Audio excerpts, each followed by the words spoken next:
अस्सलाम वालेकुम, मैं हूं नोमी सती और आप देख रहे हैं मेरे YouTube channel cricket with Nomi. तो आज के व्लॉग में क्रिकेट से जुड़ी जो टॉप न्यूज़ है वो आपके साथ शेयर करूंगा। नंबर 1 पर मैं आपके साथ न्यूज़ शेयर करूंगा, कोयटा ग्लैडिएटर का नया कप्तान कौन होगा। सरफराज अहमद को किसके कहने पर कैप्टनसी से रिमूव किया गया, उसके ऊपर बात करूंगा। उसके बाद पाकिस्तान सुपर लीग में सिर्फ 4 दिन बाकी और कुछ बड़े खिलाड़ियों ने पाकिस्तान आने से जो वो इनकार कर दिया है। क्या वजह बनी है कि बड़े खिलाड़ियों ने पाकिस्तान आने से इनकार किया है पाकिस्तान सुपर लीग एडिशन 9 के लिए, उसके ऊपर बात करूंगा। उसके बाद पाकिस्तान सुपर लीग एडिशन 9 की जो ट्रॉफी रोनवाई तकरीब है वो आज मुनक्किद हुई है लाहौर में, और उसमें कौन कौन से खिलाड़ियों ने जो वो शिरकत की है उसके ऊपर भी बात करूंगा। तो अगर अभी तक आपने मेरे इस यूट्यूब चैनल को सब्सक्राइब नहीं किया तो काइंडली इसको सब्सक्राइब कर लें, साथ लगे बेल के आइकन को प्रेस कर लें ताकि आने वाली जितनी भी नई वीडियोस हों उसका जो नोटिफिकेशन है वो बआसानी आप तक पहुंच सके। तो बात करूंगा कोयटा ग्लैडिएटर का पाकिस्तान सुपर लीग के एडिशन 9 में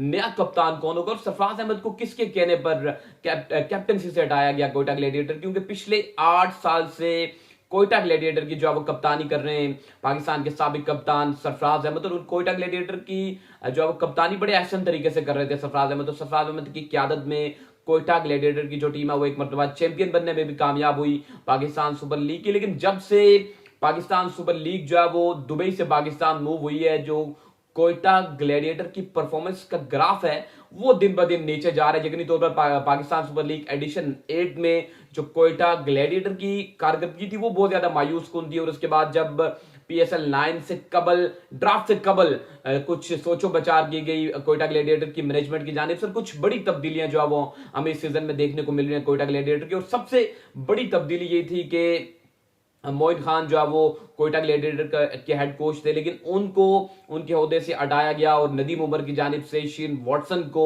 कोयटा ग्लैडिएटर का नया कोच है वो मुकर्रर किया गया पीएसएल 9 के लिए।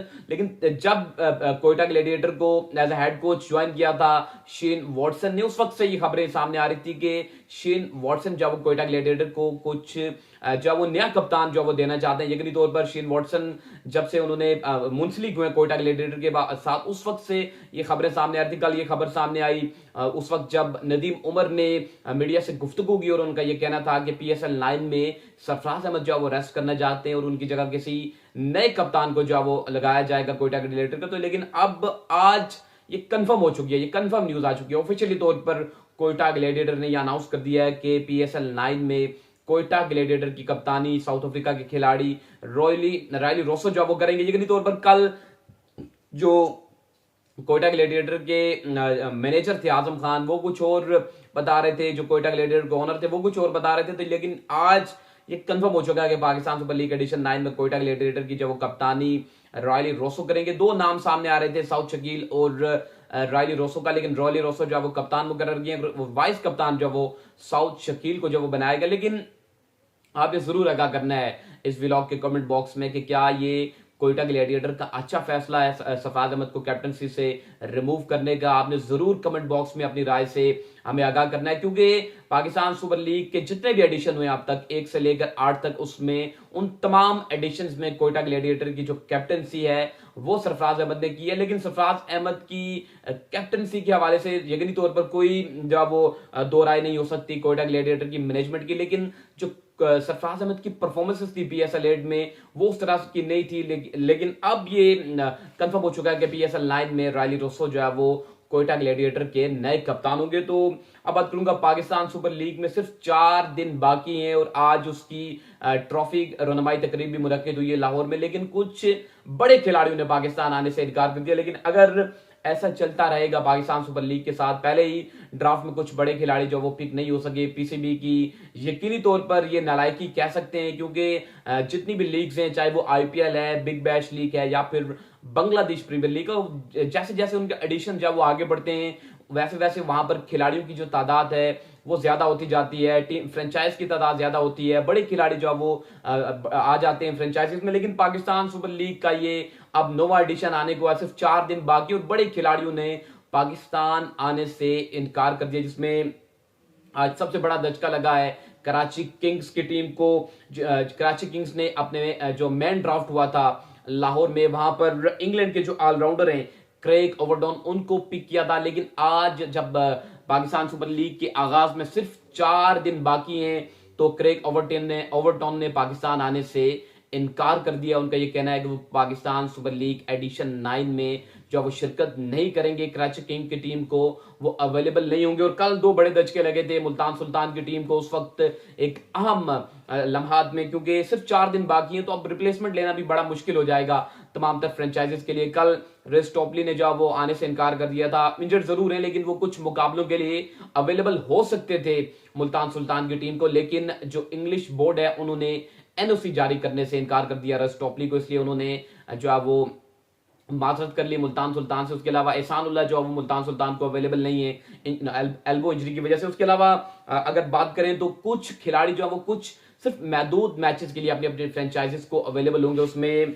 सरफरिस्त हैं तबरेज शमसी, जिनको मैन ड्राफ्ट में कराची किंग्स ने जो है वो पिक किया था, वो सिर्फ 6 मैचेस के लिए कराची किंग्स की टीम को अवेलेबल होंगे। उसके अलावा अगर रसी फोडोडोसन की बात करें, जिनको लाहौर कलंदर्स की जानिब से मैन ड्राफ्ट में जो वो पिक किया गया था, वो भी सिर्फ 6 ही मैचेस के लिए जो वो अवेलेबल हैं लाहौर कलंदर्स की टीम को। उसके अलावा कई बड़े खिलाड़ी हैं, जिसमें रदरफोर्ड हैं, रोमन पॉवल हैं जो वेस्ट इंडीज के कप्तान हैं, जिनको पेशावर जल्मी की जानिब से पिक किया गया, वो भी कुछ चंद मैचेस के लिए अवेलेबल है। लेकिन अब पाकिस्तान क्रिकेट बोर्ड को कुछ सोचो बचार करना होगा। पाकिस्तान सुपर लीग के अगर ब्रांड को बचाना है, अगर यहां पर बड़े खिलाड़ियों को लेकर आना है, तो फिर यकीनी तौर पर जिस तरह से आईपीएल में दुगने पैसे दिए जाते हैं, फिर प्लेयर्स को खरीदा जाता है, फिर पाकिस्तान सुपर लीग में भी की जो मैनेजमेंट है, जो करता धरता है पाकिस्तान सुपर लीग के, उनको भी कुछ सोचो बचार करनी होगी, कुछ जो इन्वेस्टमेंट करनी होगी पाकिस्तान सुपर लीग की, क्योंकि पाकिस्तान सुपर लीग का ये नवा एडिशन है। और हमेशा से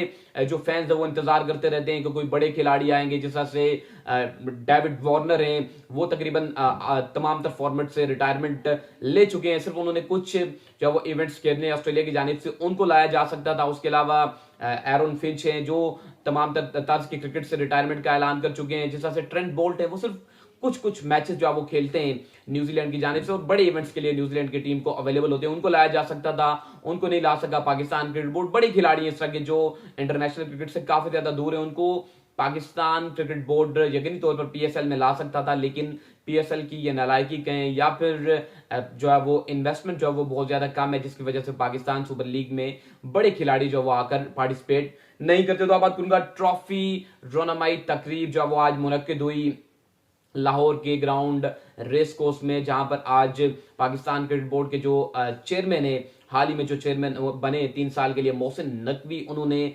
ट्रॉफी रोनामाई तकरीब का जो वो आगाज किया पीसीबी के हेडक्वार्टर लाहौर में, क्योंकि लाहौर में आज पीएसएल की ट्रॉफी सरनी तकरीब थी। उसमें पाकिस्तान सुपर लीग के जितने भी फ्रेंचाइजीज उनके तमाम तर कैप्टन ने शिरकत की। मुल्तान सुल्तान की जानिब से मोहम्मद रिजवान इस ट्रॉफी सरनी में मौजूद थे। लाहौर कलंदर्स के जो है वो कप्तान शहनशाह आफरीदी और दिफाई चैंपियन भी है लाहौर कलंदर्स की टीम। उसके अलावा अगर कोयटा ग्लैडिएटर की बात करें तो कोयटा ग्लैडिएटर की जानिब से रॉयली रोसो जो वो अवेलेबल नहीं है अभी फिलहाल, वो लगता है पाकिस्तान नहीं पहुंचे, उनकी जगह सरफराज अहमद जो है वो मौजूद थे इस ट्रॉफी सरनी तकरीब में। उसके अलावा अगर इस्लामाबाद यूनाइटेड की बात करें तो शादाब खान इस ट्रॉफी रोनामाई तकरीब में मौजूद है इस्लामाबाद यूनाइटेड के लिए। उसके अलावा अगर पेशावर ज़ल्मी की बात करें तो साबिक कप्तान बाबर आजम जो है वो इस ट्रॉफी रोनामाई तकरीब में पेशावर ज़ल्मी की जो है वो नुमाइंदगी कर रहे थे। यकीनी तौर पर जितनी भी 6 फ्रेंचाइजीज हैं उनके कप्तान इस ट्रॉफी रोनामाई तकरीब में मौजूद थे। उसके अलावा पीसीबी के काफी ज्यादा ऑफिशियल इस तकरीब में शामिल थे,